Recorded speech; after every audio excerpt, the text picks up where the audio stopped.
Good morning. Welcome to the Starr Breakfast News on the first day of August in the year 2024. I am Nurein Abass. In a moment, I bring you the headlines.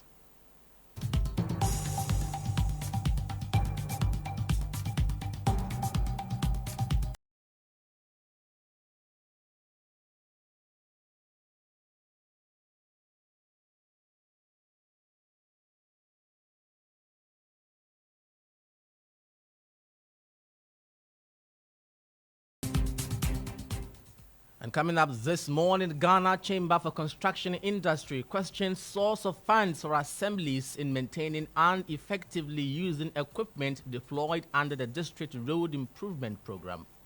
If the district assembly, no matter the committee put in place, the very district assemblies that are going to man this, do they have the financial muscle for to be able to man this equipment to the latter? We want to do a peaceful. Also coming up, Ningo Prampram MP and lead sponsor of the anti-LGBTQ plus bill to lead a protest against Chief Justice Gertrude Araba Tokonu on 21st August over delay in ruling on injunction applications against Parliament. We want to do a peaceful march on the 21st of August to the Chief Justice, because right now it's not the President that's holding it. It is the Chief Justice. She is the one who is preventing Parliament from sending it to the President.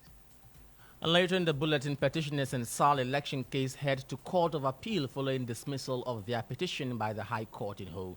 We've got details coming up shortly, but first, let's remind you of our affiliate stations across the country.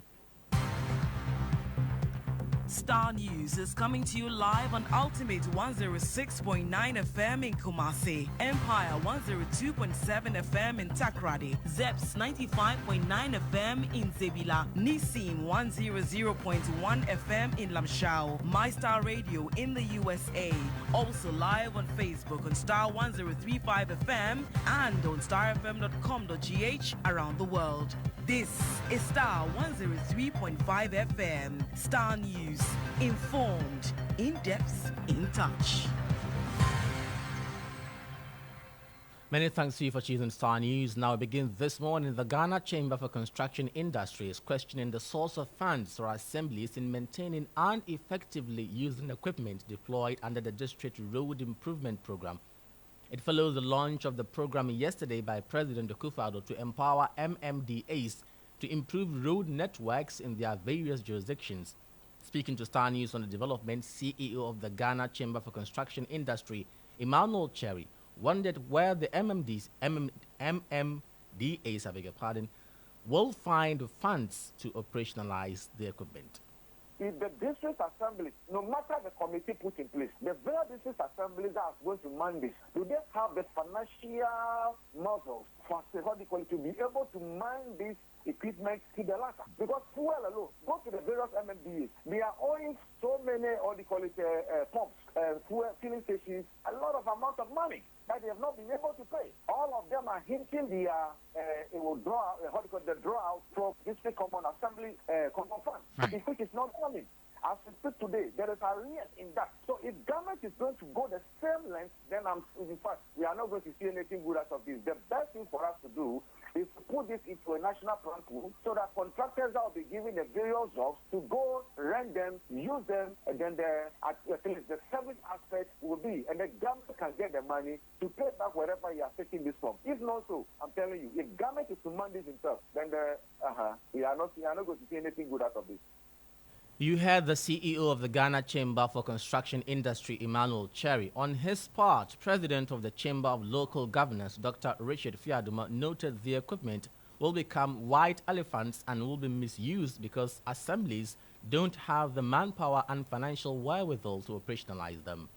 Now the equipment are supposed to be for the assembly. Those equipment will have to be manned, those equipment will have to be fueled, and those equipment will have to be operated. Yet the assemblies do not have the necessary funds to be able to do some of these things. So that is why when they give it to contractors, contractors use their own funds to pre-finance the project as and when common fund is paid and the assembly has money. Then they pay the contractors. Now we are having a situation whereby those trucks are going to become quite elephants. And I dare say that they are also going to be misused because you have a situation whereby some chief executives will now be listening to party pressure and they'll be sending equipment to places which the assembly itself has not yet sanctioned. So for me, it is more of a political propaganda than anything else. At the end of the day, a lot of these equipment are going to be packed and they will not be used for this internal purpose.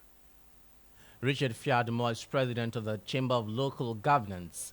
Now, MP for Ningo Prampram and lead sponsor of the anti-LGBTQ plus bill, Samuel Nate George, says he will lead a protest against the Chief Justice, Gertrude Arbatokonu, on 21st August over delay in ruling on injunction applications against Parliament.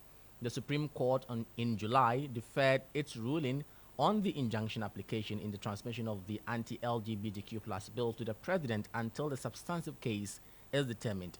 The five-member panel, chaired by Chief Justice Gertrude Tokonu, adjourned the case indefinitely. But lead sponsor Samuel Nate George says the Chief Justice is holding the nation to ransom with the decision of her panel. On the 17th of July, when we went to court, the Chief Justice now says that she's pushed the case towards the end of the year and she wants to hear the whole case, which can even go into next year before she even rules on the injunction. Meaning that till that is done, we can't have any headway with this bill that is law. As children of God and as Ghanaians, we know it is against our religion, it's against our culture. We want to do a peaceful march on the 21st of August to the Chief Justice. Because right now, it's not the president that's holding it. It is the Chief Justice. She's the one who is preventing Parliament from sending it to the president. So we don't have a problem with the president. We don't have a problem with the speaker. Our problem is with the Chief Justice. She's paid by our taxes. She says she's a Christian. The people of Ghana just want her to do what we pay her salary for. Hear the case and give a judgment. You heard a member of Parliament for Ningo Prampram, Sam Nate George, and lead sponsor of the anti-LGBTQ plus bill. Now, petitioners in the SAL election case have headed to the Court of Appeal following the dismissal of their petition by the High Court in Ho. The petition, which is challenging the election of Hohoi MP John Peter Amewu, was dismissed by the High Court in Ho, presided by His Lordship Yao Ewahini Echampon, on grounds that the High Court lacked jurisdiction over the petition. But in its appeal at the Court of Appeal in Koforidua, lawyer for the petitioners, Chachu Chikata, is asking the Second Apex Court to set aside the 29th July court ruling and in furtherance declare the Hohoi 2020 parliamentary election as null and void. Away from that, cybersecurity expert Dr. Edward Danso Ansong is predicting an increment in online blackmail and sextortions.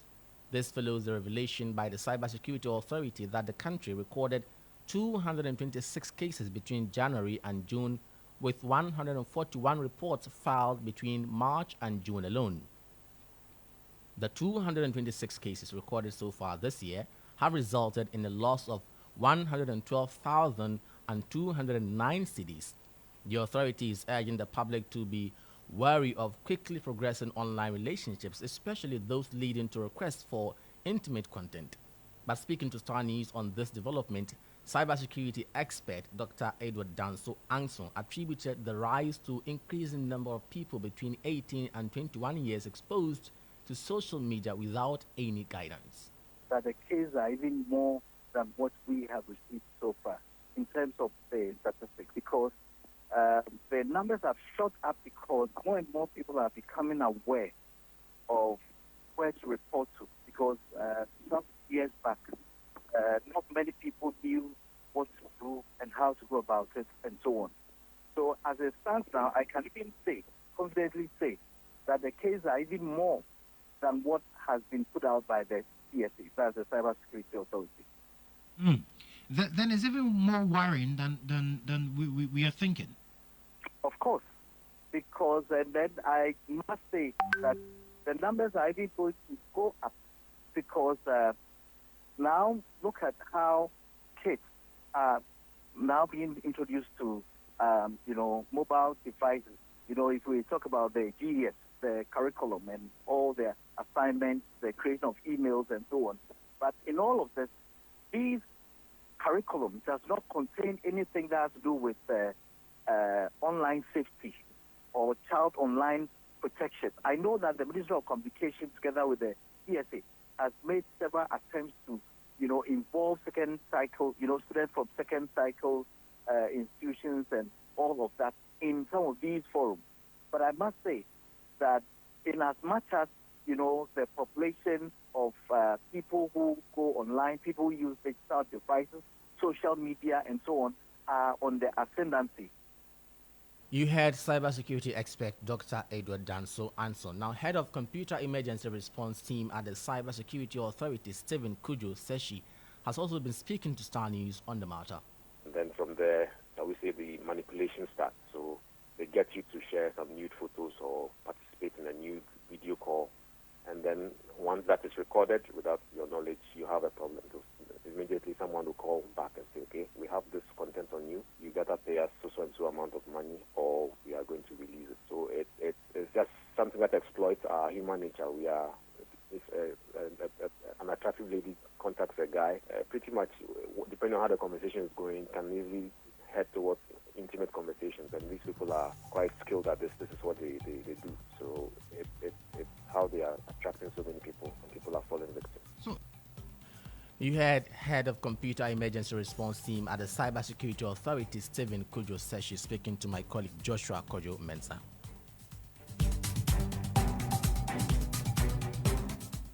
And that brings us to the end of the breakfast news this morning. When you log on to starfm.com.gh, you'll find more news updates there. I am Nurein Abass. Many thanks for your company.